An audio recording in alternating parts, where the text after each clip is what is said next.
Philippine President Ferdinand Marcos Jr. has landed in India for a 5-day state visit. This trip carries serious strategic weight. This is Marcos' first official visit to India since taking office in 2022, timed perfectly to coincide with the 75th anniversary of diplomatic ties between New Delhi and Manila. But beyond the symbolic, it's the strategic layer that's grabbing attention. India and the Philippines share more than a handshake. Their partnership stretches across trade, defense, maritime security, digital technologies, healthcare, and cultural links. Over the years, the bond has grown deeper, especially as both countries face new geopolitical realities in the Indo-Pacific. It is with high expectations and much anticipation that I leave for New Delhi upon the very gracious invitation of PM Narendra Modi. India has been a long valued friend of the Philippines. Filipinos and Indians have had mutually beneficial interactions since pre-colonial times. Throughout our history, Philippine culture has been deeply enriched by our exchanges with the Indian civilization, which have long influenced our language, our literature, customs, and even our folklore. For instance, the term Maharlika, which in ancient Tagalog society was referred to as a class of freemen who were obligated to serve the Datu in battle, is actually derived from Sanskrit, one of the ancient languages of the Indian subcontinent. These early contacts between Filipinos and Indians, which were sustained and amplified by the communities, the commonalities in our values, in our cultures, have translated into a very long-standing, strong friendship between our countries and our people. This visit to India will cap a year-long commemoration of the 75th anniversary of the establishment of our diplomatic relations. Our bilateral relations have seen a measured and stable development that is both comprehensive in scope and multifaceted in nature. Our cooperation is manifested through our diplomatic engagements, strong societal and cultural bonds, robust commercial ties, and increasing institutional linkages and exchanges across different sectors, both in the public sector and in the private sector. With the Philippines being the oldest constitutional democracy in Asia, and being that India is our continent's largest democracy, our two countries share several core interests, such as our democratic ideals, our respect for basic freedoms, and the preservation of a rules-based order in the international arena. Our geostrategic position as coastal states that border the busiest international trade routes and critical sea lanes of communications in the Indo-Pacific region, our shared interest in protecting the rights and welfare of our international seafarers, our steadfastness in upholding international maritime law, including the UNCLOS, and our unwavering commitment to regional peace and cooperation serve as a credible foundation of our active and growing maritime cooperation.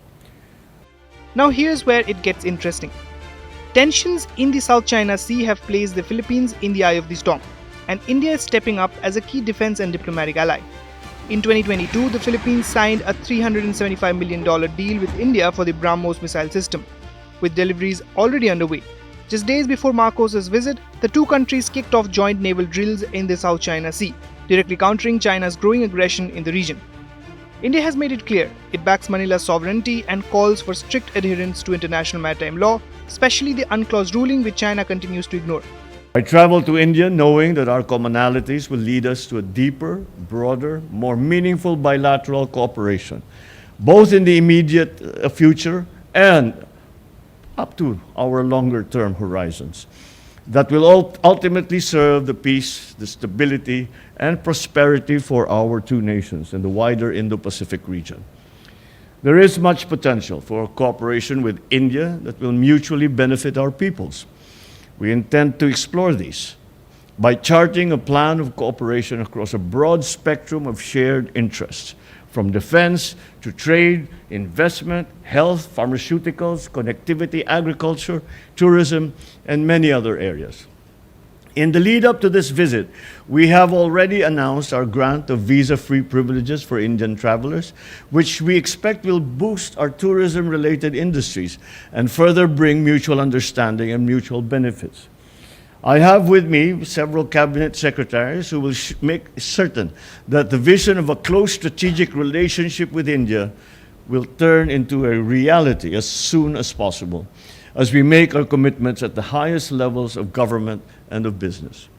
There are already Indian multinational companies that are operating in the Philippines in IT, BPM, pharmaceuticals, telecommunication industries, and many, many more other sectors.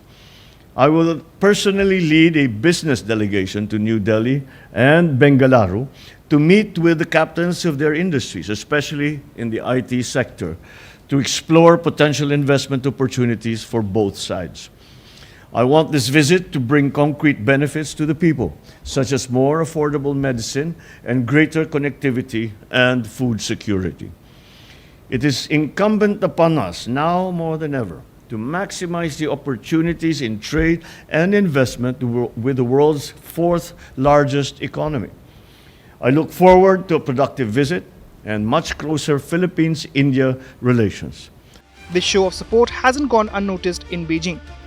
So what's on Marcos's agenda here in India? Plenty. He'll meet Prime Minister Narendra Modi, President Droupadi Murmu, and several top ministers. The visit includes talks on defense cooperation, economic partnerships, people-to-people exchanges, and regional security frameworks. Expect multiple MOUs to be signed, especially in pharmaceuticals, food security, and digital connectivity. And he's not just staying in Delhi. Marcos will head to Bengaluru to engage with India's tech and business sector, signaling interest in deeper economic integration. But this visit is more than bilateral. It's regional. Both countries are maritime democracies with shared interests in a free, open and rules-based Indo-Pacific. India sees the Philippines as an essential pillar of its Act East policy and Vision Mahasagar, while the Philippines is looking to diversify its defense and economic partnerships away from over-reliance on the US or China. This visit could help lay the groundwork for a more robust Indo-ASEAN security and trade framework, with India positioning itself as a reliable partner in Southeast Asia. In a region facing shifting alliances and growing tensions, Marcos's visit might just be the signal of a new Indo-Pacific power equation in the making. With Farhan Khan, Bureau Report, India Today Global.